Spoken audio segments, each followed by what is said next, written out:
మామ జగన్మోహన్ రెడ్డి గారు కానీ, అలాగే నారా చంద్రబాబు నాయుడు గారు కానీ భగవంతులు కాదు మామ. వాళ్ళు ఏ జన్మలో చేసుకున్న పుణ్యం ఒక గొప్పవారి కడుపులో పడ్డారు. ఈరోజు వాళ్ళు దేశానికి, మన రాష్ట్రానికి డెవలప్ చేసే అవకాశం భగవంతుడు వాళ్ళకి ఇచ్చారు.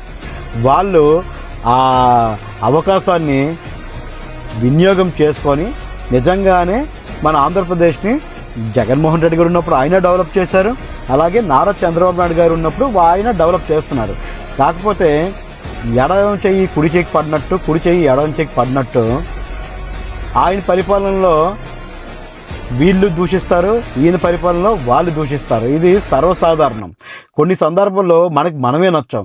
అలాంటిది మనం పాలనలో లేనప్పుడు, మన అపోజిషన్ పాలనలో ఉంటే ఖచ్చితంగా మనం దూషిస్తాం. అలాగే మనం పాలనలో ఉన్నప్పుడు మన అపోజిషన్ మనల్ని దూషిస్తుంది. ఇది మనం తీసుకునే సత్తా మనలో ఉండాలి.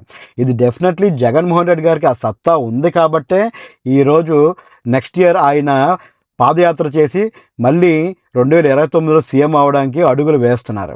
ఈ అన్నిటికీ మీరు జగన్మోహన్ రెడ్డి గారిని నిజంగా సపోర్ట్ చేస్తే, లేదంటే వైఎస్ రాజశేఖర రెడ్డి గారి తనయుడు జగన్మోహన్ రెడ్డి గారు నిజంగా సీఎం అవ్వాలి, లేదు అంటే అలాగే నారా చంద్రబాబు నాయుడు గారు కొనసాగాలనుకుంటే మీ ఒపీనియన్ కామెంట్లో తెలియచేయండి. ఫాలో చేయండి, సబ్స్క్రైబ్ చేయండి. జై హింద్.